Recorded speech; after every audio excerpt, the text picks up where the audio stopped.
Hi friends, teach met में आप सभी का स्वागत है। बीपीएससी प्रधान शिक्षक परीक्षा के लिए हम लोग सामाजिक विज्ञान का रिवीजन क्लास कर रहे हैं और इसमें आपको 60 प्रश्न मिलेंगे। और आज हम लोग हिस्ट्री, सिविक्स और ज्योग्राफी का अलग अलग चैप्टर वाइज एमसीक्यू सॉल्व करेंगे और वो सारे एमसीक्यू किसी न किसी एग्ज़ाम में पूछे गए हैं, तो उससे आपके परीक्षा में आने के बहुत ज़्यादा चांसेस है।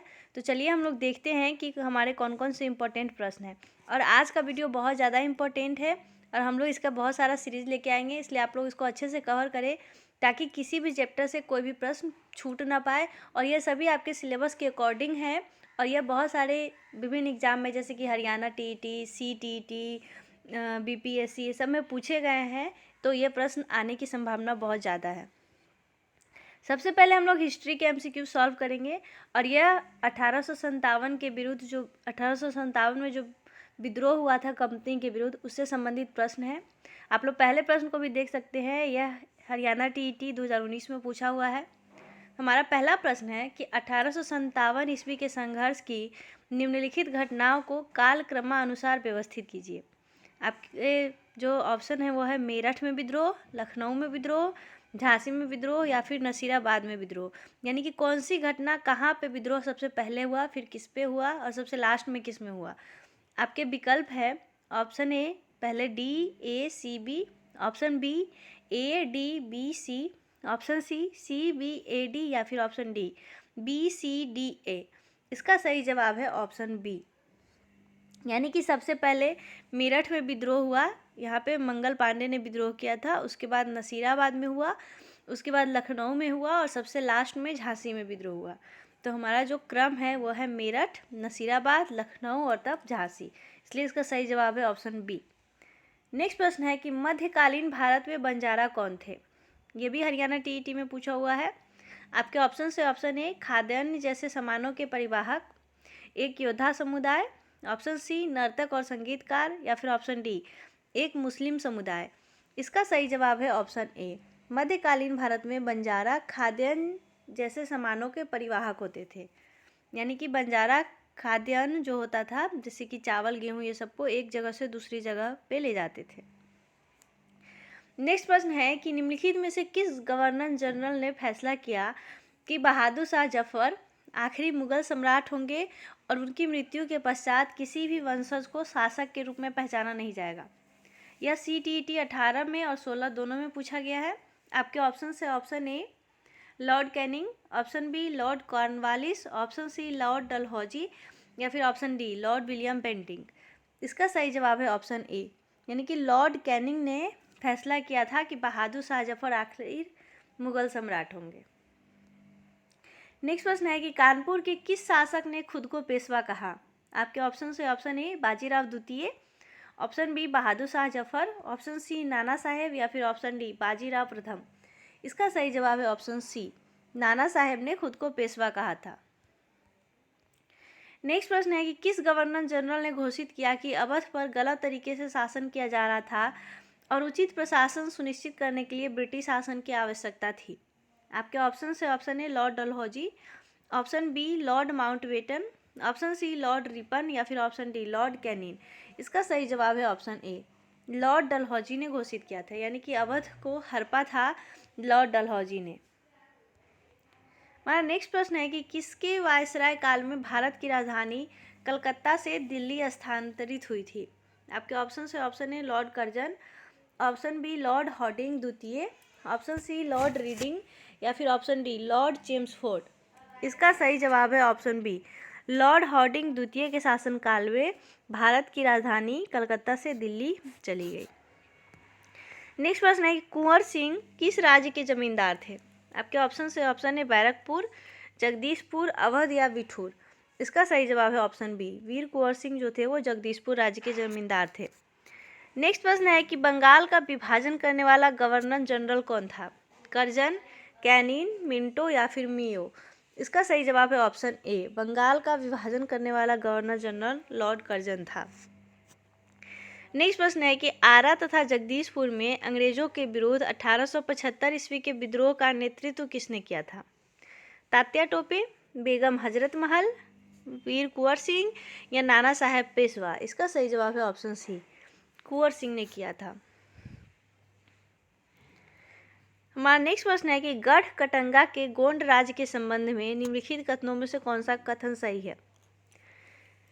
पहला कथन, यह एक समृद्ध राज्य था, इसने जंगली हाथियों को पकड़कर और उनको दूसरे राज्यों में निर्यात करके धन कमाया। यह कमजोर बुंदेलों और मराठों के खिलाफ अधिक शक्तिशाली बना। ऑप्शन सी, 1565 ईस्वी के मुगल सेनाओं ने गढ़ कटंगा पर हमला किया और उन्हें रानी दुर्गावती द्वारा हार का मुंह देखना पड़ा। या फिर ऑप्शन डी, यह राज्य केवल नगरों से बना था। तो इस गढ़ कटंगा के गोंड राज्य के संबंध में पहला कथन सही है, यानी कि यह एक समृद्ध राज्य था और इसने जंगली हाथी को पकड़ के दूसरे राज्यों में निर्यात करके धन कमाया था। हमारा नेक्स्ट प्रश्न है कि 1857 ईस्वी के विद्रोह के तत्काल बाद ब्रिटिश सरकार की प्रशासनिक नीतियों में आए परिवर्तनों के संदर्भ में निम्नलिखित दो कथनों पर विचार करिए।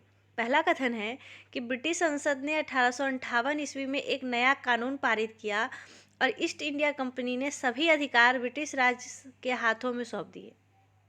दूसरा कथन, यह तय किया कि सेना में भारतीय सिपाहियों का अनुपात बढ़ाया जाए तथा यूरोपीय सिपाहियों की संख्या को कम किया जाए। इसमें से कौन सा कथन सही है? इसका विकल्प है आपका ऑप्शन ए सही है, बी गलत है। ऑप्शन बी, ए और बी दोनों गलत है। ऑप्शन सी, ए गलत है, बी सही है। या फिर ऑप्शन डी, ए और बी दोनों सही है। यहाँ पे इसका सही जवाब है ऑप्शन ए, यानी कि पहला कथन सही है और दूसरा कथन बिल्कुल गलत है, क्योंकि सेना में भारतीय सिपाही के अनुपात को घटाया गया था और यूरोपीय सिपाहियों की संख्या को बढ़ा दिया गया था 1857 के विद्रोह के बाद। हमारा नेक्स्ट प्रश्न है कि 1906 में हुए सोंग्राम संगम के विद्रोह का कारण क्या था। ऑप्शन ए, गुजरात में पाटीदार किसानों का अंग्रेजों द्वारा थोपे गए भारी लगान के खिलाफ विद्रोह। ऑप्शन बी, असम में आदिवासी समूहों द्वारा किया गया औपनिवेशिक वन कानूनों का विरोध। ऑप्शन सी, नील के बागान मालिकों के विरुद्ध चंपारण में किसानों ने विद्रोह किया। ऑप्शन डी, अंग्रेजों द्वारा निर्धारित व्यापार की असमान शर्तों के विरुद्ध बंगाल का विद्रोह। इसका सही जवाब है ऑप्शन बी, सोंग्राम संगम के विद्रोह का कारण असम में आदिवासी समूह द्वारा औपनिवेशिक वन कानूनों के विरुद्ध विद्रोह किया गया था। नेक्स्ट प्रश्न है कि 29 मार्च 1857 ईस्वी को बैरकपुर में अपने अफसरों पर हमला करने के आरोप में निम्नलिखित में से किसको फांसी पर लटका दिया गया था। आपके ऑप्शन है option A, Sukhdev. Option B, Mangal Pandey. Option C, Bhagat Singh. या फिर ऑप्शन डी, राजगुरु। इसका सही जवाब है ऑप्शन बी, मंगल पांडे ने बैरकपुर छावनी में सबसे पहले विद्रोह किया था और यहीं से 1857 ईस्वी के स्वतंत्रता संग्राम का बिगुल बजा था। नेक्स्ट प्रश्न है कि अहोम के विषय में निम्नलिखित में से कौन सा तथ्य नहीं है। आपके ऑप्शन है ऑप्शन ए, अहोम राज्य कुलों में विभाजित था जिन्हें पाइक कहा जाता था। ऑप्शन बी, अहोम राज्य बेगार पर निर्भर था। ऑप्शन सी, अहोम समाज बहुत ही परिष्कृत था। ऑप्शन डी, भूइयाँ लोगों की पुरानी राजनीतिक व्यवस्था का दमन करके अहोम राज्य की स्थापना की गई। इसका सही जवाब है ऑप्शन ए, अहोम राज्य कुलों में विभाजित था जिन्हें पाइक कहा जाता था।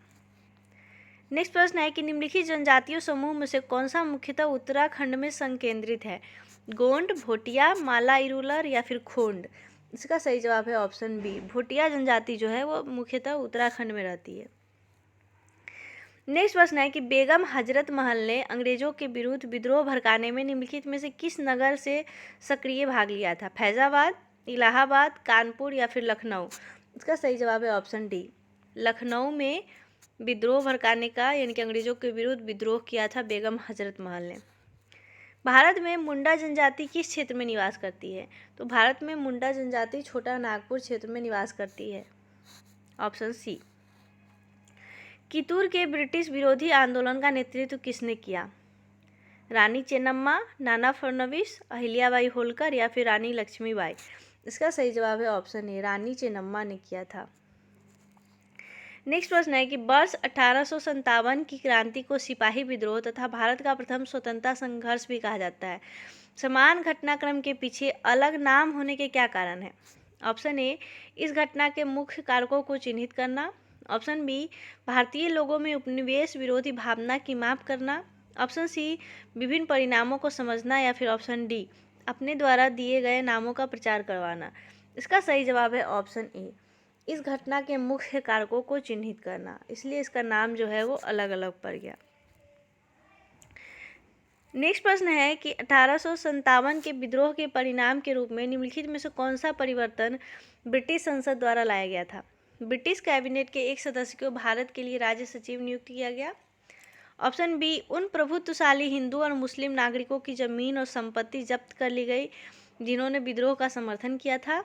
ऑप्शन सी, पठान और सिख सैनिकों को ब्रिटिश भारतीय आर्मी में शामिल होने पर प्रतिबंध लगाया गया। ऑप्शन डी, देश के सभी शासन अध्यक्ष को यह चेतावनी दी गई कि यदि वह किसी भी विद्रोह का समर्थन करते हैं तो उनके विरुद्ध सैनिक कार्रवाई की जाएगी। इसका सही जवाब है ऑप्शन ए, ब्रिटिश कैबिनेट के एक सदस्य को भारत के लिए राज्य सचिव नियुक्त किया गया था। और बाकी बी। नेक्स्ट प्रश्न है कि ब्रिटिश सरकार द्वारा सन 1857 ईस्वी के निम्नलिखित में से कौन से 3 विश्वविद्यालय स्थापित किए गए। कलकत्ता, बम्बई, पंजाब, कलकत्ता, बम्बई, दिल्ली, कलकत्ता, मद्रास, बम्बई, कलकत्ता, मद्रास और बनारस। इसका सही जवाब है ऑप्शन सी, कलकत्ता, मद्रास और बम्बई। ये तीनों विश्वविद्यालय 1857 के विद्रोह के बाद स्थापित किए गए थे। नेक्स्ट प्रश्न है कि निम्नलिखित में से किस आदिवासी समाज को खेल में विभाजित किया गया। संथाल, भील, गोंड, अहोम। इसका सही जवाब है ऑप्शन डी, अहोम समाज को। नेक्स्ट प्रश्न है कि तंती, मोमिन और देवंग समुदाय डैश में लगे हुए थे। लकड़ी के काम में, बर्तन बनाने के काम में, चमड़े के काम में या बुनने के काम में। तो ये तीनों समुदाय जो है वो बुनने के काम में लगे हुए थे, ऑप्शन डी। नेक्स्ट प्रश्न है कि किस क्षेत्र में अंग्रेज आक्रमण के कारण सिपाही विद्रोह हुआ था। अवध, बंगाल, मैसूर या फिर दिल्ली। इसका सही जवाब है ऑप्शन ए, अवध राज्य में। नेक्स्ट प्रश्न है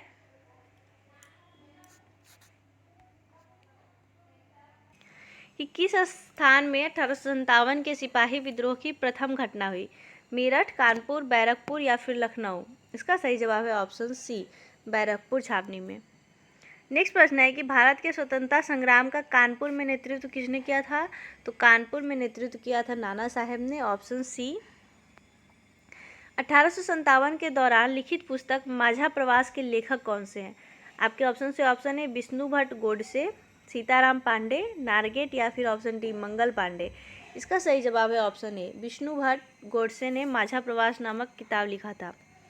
नेक्स्ट प्रश्न है कि ब्रिटिश संसद ने किस वर्ष कानून पास कर ईस्ट इंडिया कंपनी के सारे अधिकार छीन लिए। 1858, 1859, 1860 या फिर 1861। इसका सही जवाब है ऑप्शन ए, 1858 में। यानी कि 1857 के विद्रोह के बाद 1858 में कानून पास किया गया था इंग्लैंड में और ईस्ट इंडिया कंपनी के सारे अधिकार को छीन लिया गया था। 1857 की क्रांति के समय कोटा का शासक कौन था। महाराव सिंह, महाराव राम सिंह, महाराव माधो सिंह या महाराव उम्मेद सिंह। इसका सही जवाब है option B, Maharao Ram Singh. Next प्रश्न है कि सन 1857 की क्रांति के समय गवर्नर जनरल कौन था। Lord Curzon, Lord Ripon, Lord Dufferin या फिर लॉर्ड कैनिंग। इसका सही जवाब है ऑप्शन डी, उस समय लॉर्ड कैनिंग जो थे वो भारत के गवर्नर जनरल थे।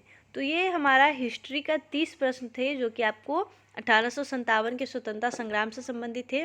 अब हम लोग भूगोल का प्रश्न को देखेंगे। इसमें आज का हमारा चैप्टर है सौर मंडल में पृथ्वी, यानी कि इसमें सौर मंडल से संबंधित और पृथ्वी से संबंधित क्वेश्चंस होंगे। हमारा पहला प्रश्न है कि भीतरी ग्रह है।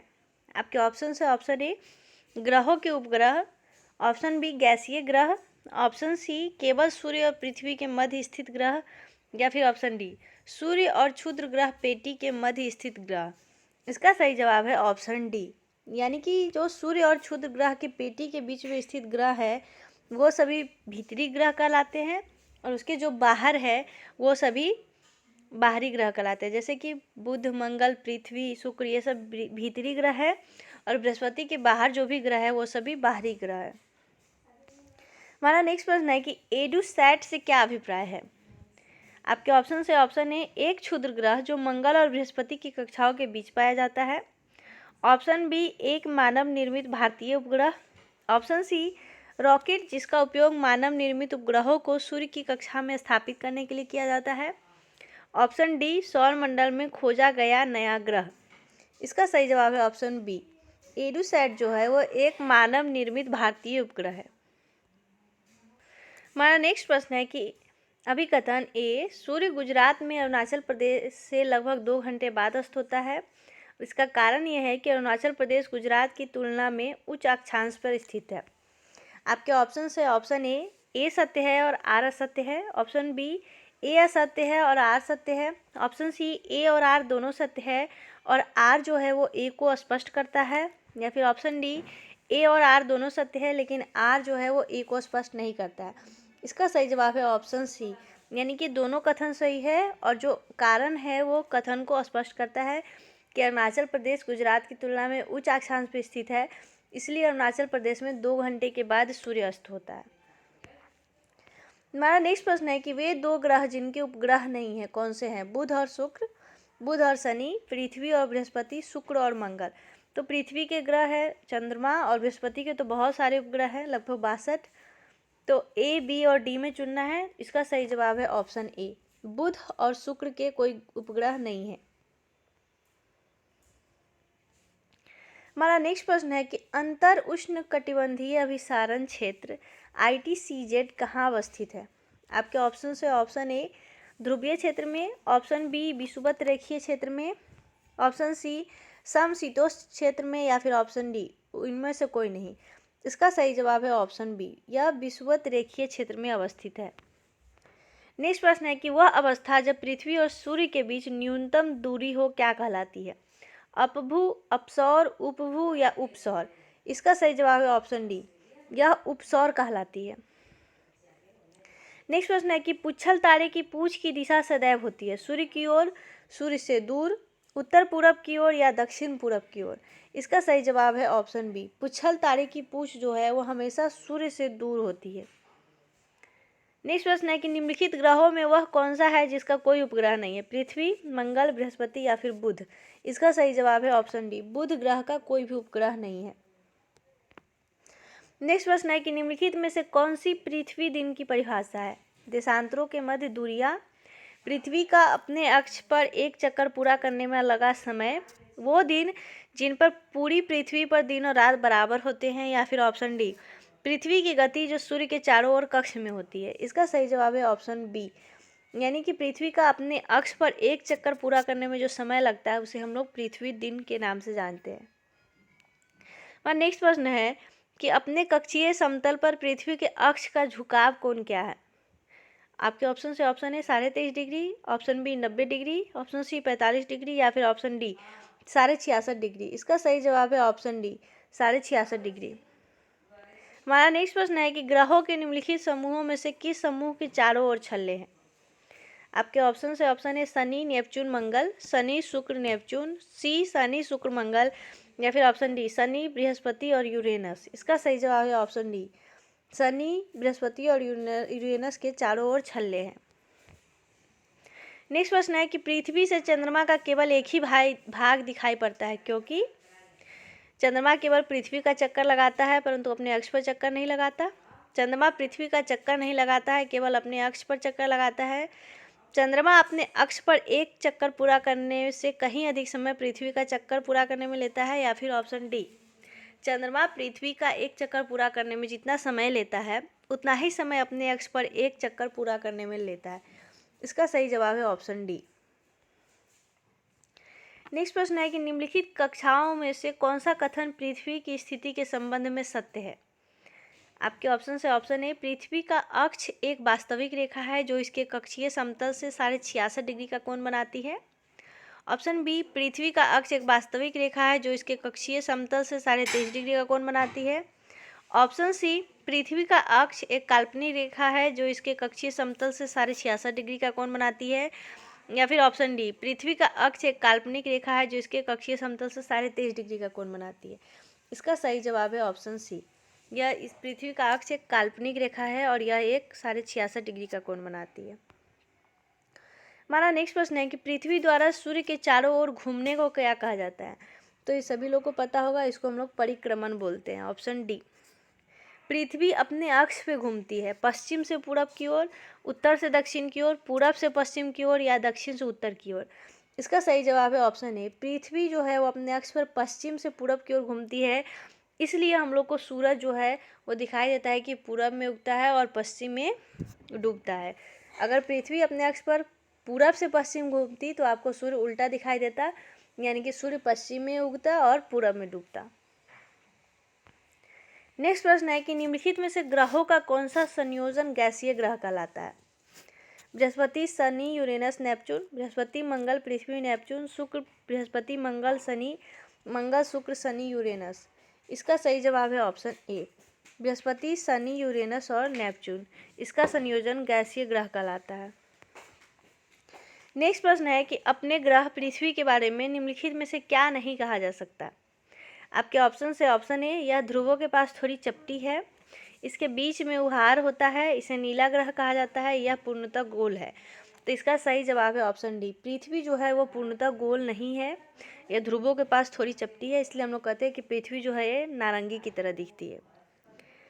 नेक्स्ट प्रश्न है कि पृथ्वी पर सबसे अधिक जल कहाँ पाया जाता है? नदियों में, अंटार्कटिका में, महासागर में या झीलों में? तो पृथ्वी पर सबसे अधिक जल जो है वो महासागरों में पाया जाता है, ऑप्शन सी।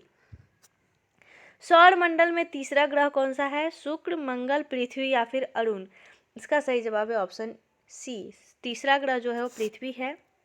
नेक्स्ट प्रश्न है कि पृथ्वी का झुकाव अपने अक्ष पर 23.4 डिग्री है, इसका अर्थ क्या है? पृथ्वी अपने अक्ष के परितः घूमती है, पृथ्वी पर वर्ष भर में मौसम में परिवर्तन होता है, पृथ्वी के गोलार्ध इसी के कारण वर्ष के विभिन्न समयों में सूर्य के सामने आते हैं, या फिर पृथ्वी एक गोला है? इसका सही जवाब है ऑप्शन सी, पृथ्वी के गोलार्ध और इसी के कारण वर्ष के विभिन्न समयों में सूर्य के सामने आते हैं। इसी के साथ हमारा ज्योग्राफी का सेट समाप्त होता है। अब हम लोग नागरिक का यानी कि सिविक्स का क्वेश्चन देखेंगे। इसमें हम लोग सरकार चैप्टर से संबंधित क्वेश्चन को देखेंगे। हमारा पहला प्रश्न है कि सरकार एक अमूर्त संस्था होती है, संप्रभु होनी चाहिए, सरकार राज्य का एक महत्वपूर्ण अंग है या फिर सभी? इसका सही जवाब है ऑप्शन डी, सरकार के संबंध में ये तीनों कथन जो है वो बिल्कुल सही है।